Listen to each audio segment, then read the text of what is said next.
somebody named himself Schnelldenker and offered a 5-minute game. It's kind of funny. But okay. Back to the rat. Knight c3, quickly, e5.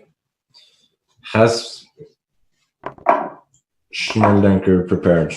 That's the question. Takes an e4. But after you take an e4, you gotta play faster. Because otherwise I will know that you don't actually know what you're doing. And that is going to give me confidence. And trust me, you don't need to give me extra confidence. No. Okay, it's going to be a lot of the same as we had in the very first game of the day. So now I'm thinking bishop e3 is possible. Bishop b5 may have been tempting. That would obviously just have lost to the likes of queen a5 check. So, okay, I'm just going to castle, play for quick development. You can have the pawn on e4, sir. I'm banking on my development to give me a good position.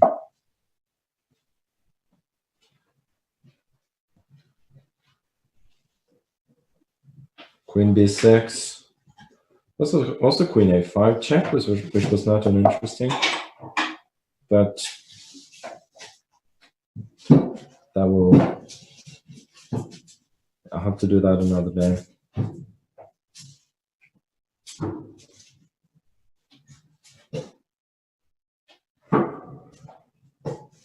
Okay, rook d8. Feels a bit funky to go for that with f7 hanging, but at least at first glance I cannot see how we can exploit it. Queen b4 was possible, but he has knight d2 then, so I would rather keep it in reserve.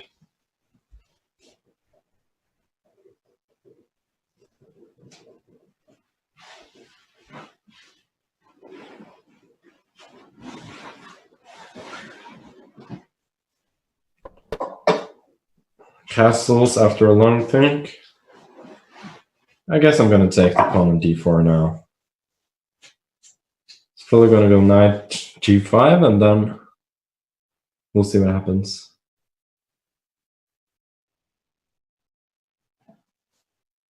What am I going to do after knight g5? Perhaps I didn't take this seriously enough. e6? Looks really ugly. Anyway, he didn't do that. Queen a4 seems to me to not be concrete enough. He's clearly preparing some sort of rook d1, but I don't think that's what the position required, really.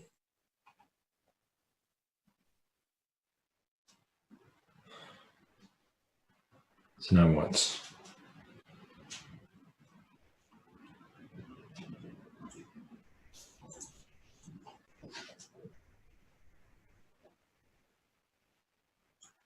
Yeah, let's keep it simple. Bishop f5. In case of knight g5, I'm going e6. Developing the pieces. Hoping just to exchange, to escape with an extra pawn. I'm just going to go bishop c2, I think. He's going to be able to exchange a bunch of pieces, but I think I welcome that. There are going to be opposite color bishops, but I'm not too worried.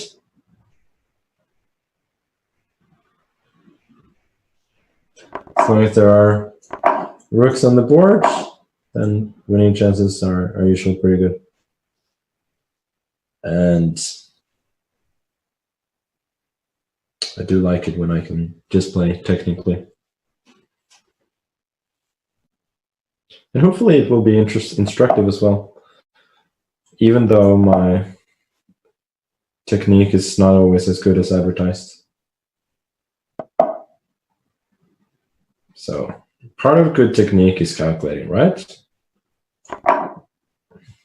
Probably should have calculated more, but I just have a gut feeling that this works. Take on c1 and rook c8. Question is which?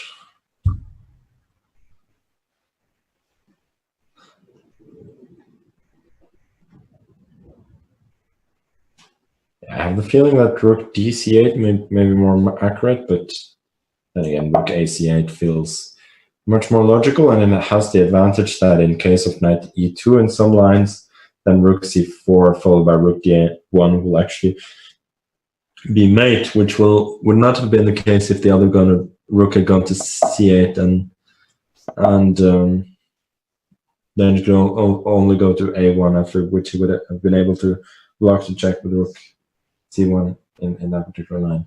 After he goes f3, then yeah, d5. That's going to be a full exchange, and a pawn. After he should have taken f7. That was by far his best move, but yeah. Anyway, it would have been pretty much plain sailing from there. So knight c5. I'm just going to go b5. Rook d2. And probably rook b2 next.